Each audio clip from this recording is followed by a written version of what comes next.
মানুষই সৃষ্টির ভিতরে সবচেয়ে সুন্দর রূপগত ভাবে। যদি সুন্দর না হতো তাহলে মিশরের মেয়েরা এই কথা কোনোদিন বলতো না, মা হাশা লিল্লাহি হাদা বাশার ইন হাদা ইল্লা মালাকুন কারীম। ইউসুফ আলাইহিস সালামকে দেখা বলতেছেন যে এটা মানুষ হবে না, এটা ফেরেশতাই হবে। মানুষ এত সুন্দর হয়তো হয় কি করে, কিন্তু আল্লাহ জবাব দিচ্ছেন না, এটা মানুষ। মানুষ বিদায়ী এত সুন্দর, মানুষ যদি না হতো তাহলে এত সুন্দর হতো না। আরেকটা কারণ বলি, সব সৃষ্টি হুকুমের তৈরি। কি কিসের তৈরি? আপনার আমি কুদরতি হাতের তৈরি। এবার আপনার বিবেকের কাছে আমি প্রশ্ন করি, হাতেরটা সুন্দর বেশি হয় না হুকুমেরটা সুন্দর বেশি হয়? হ্যাঁ, তাহলে মানুষ রূপগত ভাবে সুন্দর, এই জন্য আল্লাহর কুদরতি হাতে তৈরি, হুকুম দিয়া। তো মানুষ গঠনগত ভাবেও সৃষ্টির সেরা, রূপগত ভাবেও সৃষ্টির সেরা। এই জন্যই শ্রেষ্ঠত্বের মুকুট মাথায়। আরো হাজারো দিক দিয়ে মানুষ সৃষ্টির ভিতরে সেরা, কিন্তু ওই শ্রেষ্ঠ মানুষটাই সব কিছু যখন পাইল, পাওয়ার পরে আল্লাহকে ভুলে গেল। বিদায় যুক্তিসঙ্গত, সবকিছু পাওয়ার পরে যদি মালিককে ভুলা যায়, তাহলে মালিকের এই কথা বলা বৈধ যে তোর মতো অকৃতজ্ঞ কেউ নেই। এই জন্যই আল্লাহ বলতেছে মানুষ তোর চেয়ে অকৃতজ্ঞ কেউ নাই। তো মানুষ হিসাবে অস্তিত্ব নিছি আল্লাহর ইচ্ছায়, ঠিক না? হ্যাঁ, না আমাদের ইচ্ছা? শুধু মানুষ তো না, মুসলমানের ঘরে অস্তিত্ব নিছি আল্লাহর ইচ্ছা। আল্লাহ মুসলমানের ঘরে আমাদেরকে অস্তিত্ব দিয়েছে। বুঝে আসবে ওই দিন, যেদিন সারা দুনিয়া চিৎকার দিবে। একটা দিন আসবে যেদিন সারা দুনিয়ার দোজখবাসী চিৎকার দিবে, লাউ কুন্না মুসলিমিন। কোরআনের একটা শব্দ বলছি আমি। একদিন আসবে যেদিন দোজখীরা নামদারি মুসলমানদেরকে ক্রিটিসাইজ করবে দোজখে, যে তোমরা দুনিয়াতে মুসলমান ছিলে, কিন্তু আজকে তোমরা আমাদের সাথে, কেননা যতই ইসলামকে মানেন আর না মানেন, কিন্তু যেদিন আইডি কার্ডের জন্য ফর্ম ফিল আপ করছেন, ওই দিন ধর্মে কি লেখছেন? কি ইসলাম লেখছেন তো না লেখেন নাই? যারা ইসলামকে বিলকুল কোনো কিচ্ছু মানে না, ওরও কিন্তু ধর্ম ওইখানে যে কলম থেমে গেছে যে আমি তো ইসলামের কিচ্ছু মানি না, ভালোবাসি না, বরং সারা দিন, আমি নাম বলবো না, সারা দিন আপনি নেটে সার্চ দিলে পাবেন। এখন সব কম্পিউটারে আছে তো, আইডি সফটওয়্যারে যে সার্চ দিয়ে দেখবেন, যারা সারা দিন ইসলামের বিরুদ্ধে বলে, আইডি সফটওয়্যারে যে সার্চ দিয়ে দেখেন, ও ধর্ম ইসলাম লেখছে, ইসলাম। কেননা ওর কলম ওইখানে যে থাইমা গেছে। তো একদিন দুনিয়া চিৎকার দিবে, যেদিন কাফেররা বলবে তোমাদের ইসলাম তোমাদেরকে কি লাভ দিল? আইডির ফর্ম ফিল আপ করার সময় তো তুমি মুসলমান লেখছো, ইসলাম। তো ইসলাম তোমাকে কি কাজে দিল? আজকে তো তোমরা আমার সাথে। ওই দিন আল্লাহ ঘোষণা দিবে, আখরিজ, বাহির করো। যে নামদারি মুসলমানও ছিল তাকে বাহির করো। ওই দিন সারা দুনিয়ার দোজখীরা চিৎকার দিয়া বলবে, লাউ কুন্না মুসলিমিন, হায় আমরা যদি এরকম নামদারি মুসলমানও হইতাম, তাহলে আজকে আমাদেরকে চিরদিনের জন্য বাহির করে নিয়ে যাওয়া। তো কথা গুছায় আনতেছি, যেটা বুঝাইতে চাইতেছি, আল্লাহ সব ইচ্ছায় মুসলমানের ঘরে অস্তিত্ব দিছেন। এর চেয়ে বড় একটা পুরস্কার দিছেন আল্লাহ আমাদেরকে সদ ইচ্ছায়। সর্বশ্রেষ্ঠ নবীর উম্মত বানাইছে। যত শুকরিয়া আদায় করেন কম হবে। এই নবীর উম্মত হইতে পারার কারণে তিনবার আল্লাহর কুদরতি হাতের ছোঁয়া লাগছে আমাদের উপরে। কুদরতি এবার একবার জন্মলগ্নে, একবার বাছাই পর্বে। বাছাই বোঝেন? বাজারে গেলে সবজিটা নিজে বাইছা বাইছা নেন না, ফলটা বাইছা বাইছা কিনেন না? আল্লাহ আমাদেরকে বাইছা বাইছা বাইছা, আমাদের রং যেমনই হোক, আমাদের ঢং যেমনই হোক, আমাদের পেশা যেমনই হোক, আমাদের বাসা যেমনই হোক, আমাদের বংশ যেমনই হোক, আমাদের চলাফেরা যেমনই হোক, আমি বুকে হাত দিয়ে বলতে পারি যে কোটি কোটি মানুষের ভিতর থেকে বাছাই করা যখন আমি আল্লাহর কুদরতি হাতে আসছি, আল্লাহ বলছে তুমি উম্মতে মুহাম্মদী মানে। আল্লাহ আমাদেরকে বাছাই করা উম্মতে মুহাম্মদীর অন্তর্ভুক্ত করছে। ওইদিকে গেলে আবার আমার কথা হারায় যাবে যে উম্মতে মুহাম্মদী হতে পারার কারণে আমি কতটুকু লাভবান, এটা ভিন্ন আলোচ্য বিষয়। কিন্তু এতটুক জানেন, ইমাম গাজালি রহমতুল্লাহ আলাইহি লেখছেন যে তোমার জন্য ফরজে আইন, নামাজ যেরকম ফরজ এরকম ফরজ,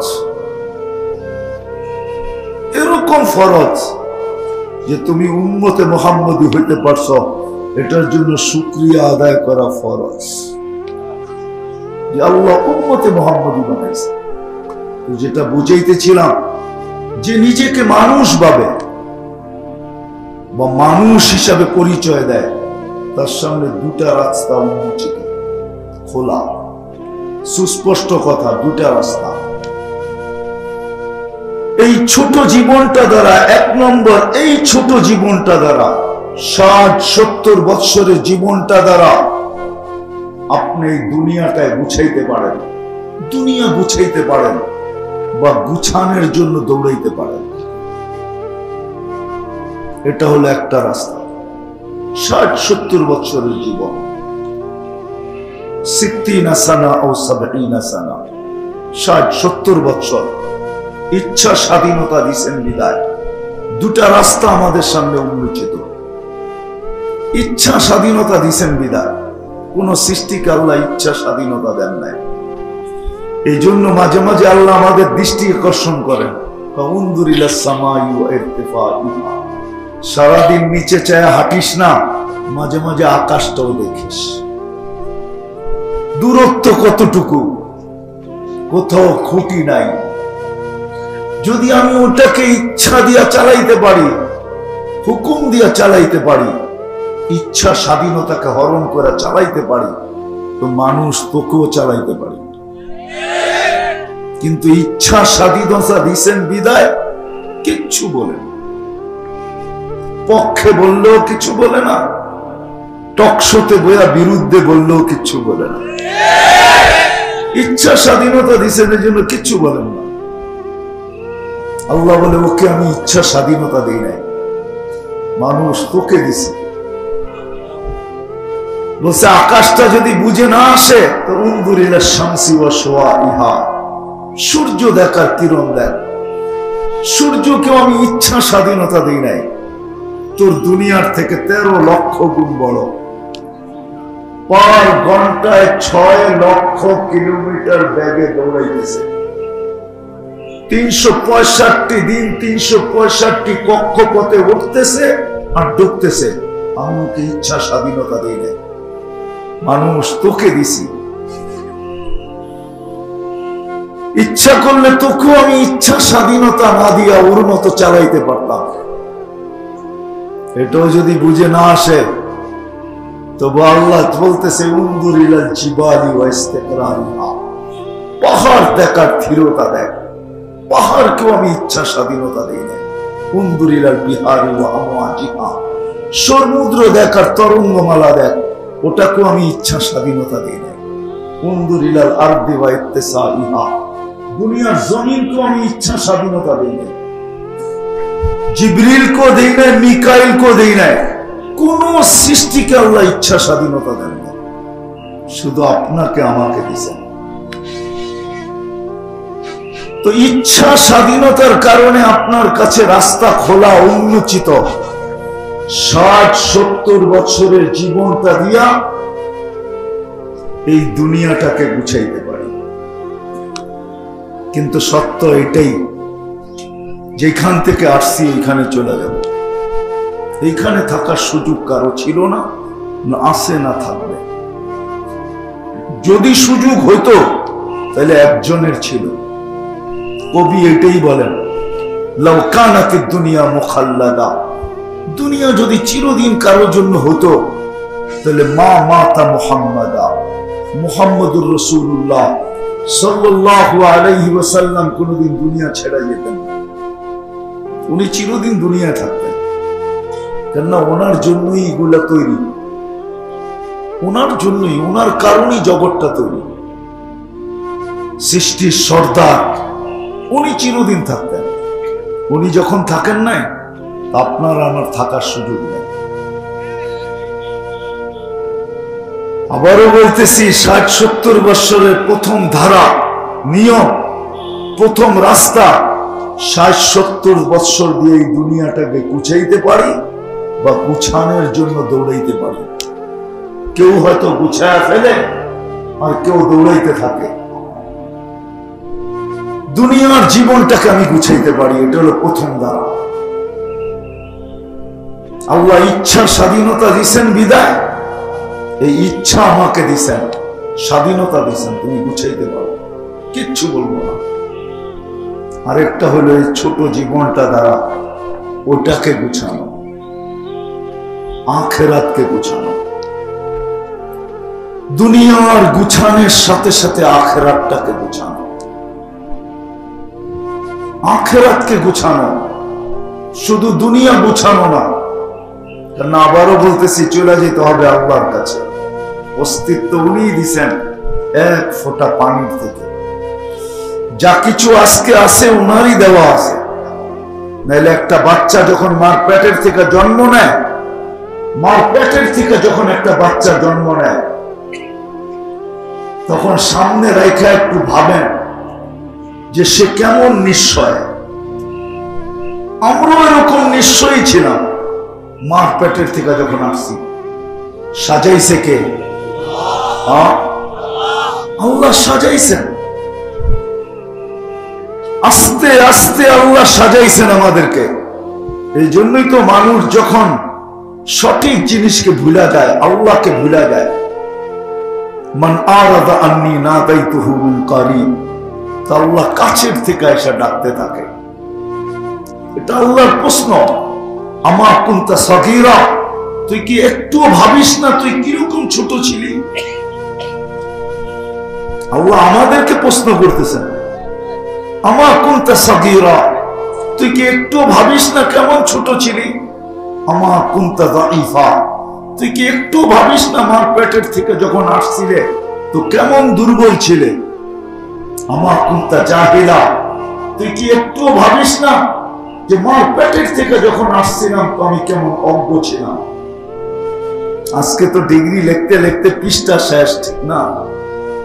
ডিগ্রি লিখতে লিখতে পৃষ্ঠা শেষ, উপাধি লিখতে লিখতে পৃষ্ঠা শেষ, শিক্ষাগত যোগ্যতা লিখতে লিখতে পৃষ্ঠা শেষ। মাঝে মাঝে দেখেন কিছু কিছু সাইনবোর্ড দেখেন তো দেখবেন যে লিখতে লিখতে লিখতে ইংরাজিতে লিখলে ইংরাজি সব অক্ষর শেষ, বাংলায় লিখলেও বাংলা সব অক্ষর শেষ। আল্লাহ বলে তুই তো অজ্ঞ ছিলি। আমা কুনতা মিসকিনা, তুই কি নিশ্চয় ছিলি না? আল্লাহ চিত্র তুলে ধরেন কেমন নিশ্চয় ছিলাম। আল্লাহ বলে ফালা লাকা সিন্নুন তাক্তা, মার পেটের থেকে যখন আসছিলি তো তোর দাঁত ছিল না, তুই কাটবি। ওয়ালা লাকা লিসানুন তানতিক, জিহ্বা ছিল কিন্তু বাক শক্তি তো ছিল না। ওয়ালা লাকা উযুনুন তাসমা, কান ছিল কিন্তু শ্রবণ শক্তির কার্যকারিতা তো ছিল না। ওয়ালা লাকা আইনুন তানদুর, চক্ষু ছিল কিন্তু দৃষ্টি শক্তির কার্যকারিতা তো ছিল না। ওয়ালা লাকা কলবুন তাতাফাক্কার, দিল তো একটা ছোট ছিল কিন্তু চিন্তা কি জিনিস তুমি বুঝতে না। ওয়ালা লাকা ইয়াদুন তাফতিশ, হাত ছিল কিন্তু ধরার ক্ষমতা তো ছিল না। ওয়ালা লাকা রিজলুন তামশি, পাও ছিল কিন্তু চলার ক্ষমতা তো ছিল না। ফকাত তাতাহাররা, তুমি একটু নড়াচড়া করতে পারো, নড়াচড়া। হায় হায়, সত্য এটাই। এতদিন বুঝে আসতো না, কিন্তু এখন বুঝে আসে। বিজ্ঞান আমাদেরকে অনেক কিছু বুঝাইয়া দিছে, আগে বুঝতাম না, এখন বিজ্ঞান বুঝাইয়া দিছে। মার পেটের থেকে যে বাচ্চা কান্না নামিয়ে আসে, কান্না, ওকে কাদাইতে গেলে এখন কয়েক বান্ডেল টাকা লাগে, কয়েক বান্ডেল। বিশ্বাস হয় না? না মনে হয়, বিশ্বাস হয় না মনে হয়। না না, হয় না, হয় না মনে হয় বিশ্বাস। জান না, এখানে কোন মেডিকেল আছে উত্তরায়, যে জিজ্ঞাসা করেন ফোন করে, আমার বাচ্চা কাঁদে না, মার পেটের থেকে কান্না নিয়ে আসে নাই, এখনই অ্যাম্বুলেন্স পাঠাবে, এখনই নিয়ে আসো জলদি। খালি অ্যাম্বুলেন্স পাঠাবে না, কানে কানে বলবে এতগুলা বান্ডেল লাগবে, এতগুলা বান্ডেল। কতগুলা? এতগুলা বান্ডেল লাগবে, যদি কান্না ছাড়া মার পেটের থেকে আসে। 3 থেকে 3.5 লাখ, কম বললাম সস্তায়, 3 থেকে 3.5 লাখ টাকা লাগবে শুধু কাদাইতে, যদি কান্না না নিয়ে আসে। আল্লাহ বলে আমি তোকে কান্না দিয়া পাঠাইছি। সম্বল ছিল তোর শুধু কম্বল, আর সম্বল ছিল তোর শুধু কান্না, আর কিচ্ছু ছিল না। আল্লাহ বলে এরকম নিশ্চয় তোমাকে অস্তিত্ব দিছি, তারপরে আমি সাজাইছি। দিন গেছে আমি সাজাইতেছিলাম। হায় হায়, আল্লাহ যে বলেন সত্য বলেন, মানুষ তোর মতো অকৃতজ্ঞ কেউ নাই। আব্দুল কাদের জিলানী রহমতুল্লাহ আলাইহি একটু বেশি লেখছেন যে মানুষ তোর মতো অকৃতজ্ঞ না, যে আল্লাহ অস্তিত্ব দিয়ে সাজাইলেন। শুধু সাজান নাই, 24 ঘন্টা সুরক্ষিত করেন, লালন পালন করেন 24 ঘন্টা। শুধু অস্তিত্ব দেন নাই, অস্তিত্ব দিয়ে সাজাইছেন। শুধু সাজান নাই, 24 ঘন্টা সুরক্ষিত করেন, 24 ঘন্টা। আল্লাহ নিজেই বলছে, লাউলা আযকুর, আমি যদি তোকে সুরক্ষিত না করি, লাতালাতিল আরদু ফি বাতনিহা, জমিন বহুত আগে তোমাকে পেটে নিয়ে নিবে। আজকে যদি প্রিয় পাত্রদের নামে আপনার প্রিয়জনের বিরুদ্ধে যদি কেউ বলে, তাহলে আপনার যদি পায়ের রক্ত মাথায় উঠতে পারে। আপনার প্রিয়জনের বিরুদ্ধে যদি কেউ বলে, আপনি যদি তার হাতে হ্যান্ডকাপ, পায়ে বেড়ি, জেল জরিমানা লাগাইতে পারেন, তাহলে জমিনও তো আল্লাহর প্রিয় না? প্রিয় না?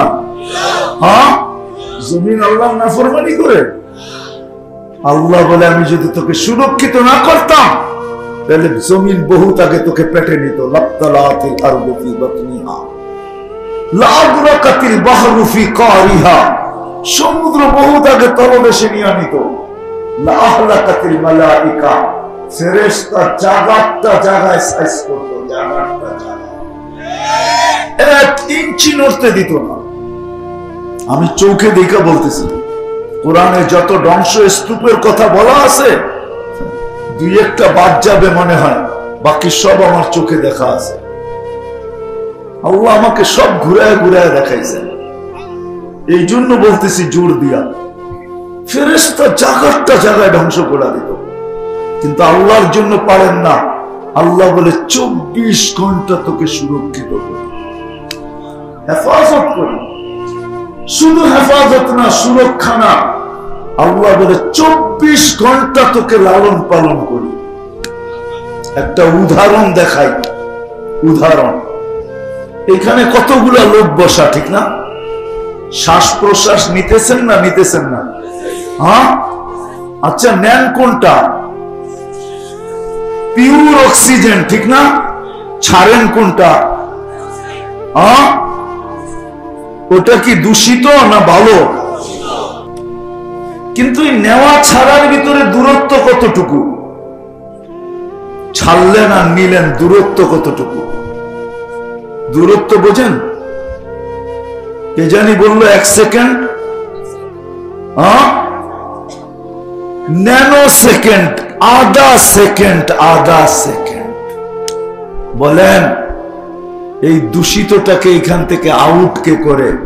আধা সেকেন্ডের ভিতরে, আধা সেকেন্ডের ভিতরে এই দুইটা কাজ কে করে? যে যেটা দূষিত ছাড়লাম ওটাকে এই মজমার ভিতর থেকে আউট করলো, আর পিউরটা আমার নাকের নিচে এসে রেখে দিল। যদি দুনিয়ার প্রযুক্তি দিয়ে করতে হইতো, ভাবেন কোনদিন? হায় হায় হায়। আল্লাহ বলে 24 ঘন্টা তোকে আমি লালন পালন করি। টঙ্গীর মানুষ, আল্লাহ না করুক, আল্লাহ না করুক কারো জীবনে ডায়ালিসিসের প্রয়োজন না হোক, যারা আক্রান্ত আল্লাহ যেন তাদেরকে শেফায়ে কামেলা আজেলা মুস্তামিররা দায়মা নসিব করেন। সবাই জোরে বলেন আমি। একবার ডায়ালিসিস করতে 4 ঘন্টা লাগে, আর আল্লাহ কুদরত দিয়া আমাদেরকে সুস্থ রাখার জন্য ডেইলি 36 বার ডায়ালিসিস করেন। কতবার? ডেইলি 36 বার আমার কিডনি ডায়ালিসিস হয় কুদরত দিয়া। 36 বার। ডেইলি আমি 550 লিটার অক্সিজেন নেই, এটাকে দূষিত করে আবার বাহির করে দেই। ডেইলি 550 লিটার অক্সিজেন নেই। বাত কাপড় বাসস্থান বাদই দিলাম, সিজনের ফল ফ্রুট বাদই দিলাম, খাওয়া দাওয়া বাদই দিলাম। আল্লাহ বলে 24 ঘন্টা তোকে আমি লালন পালন করি।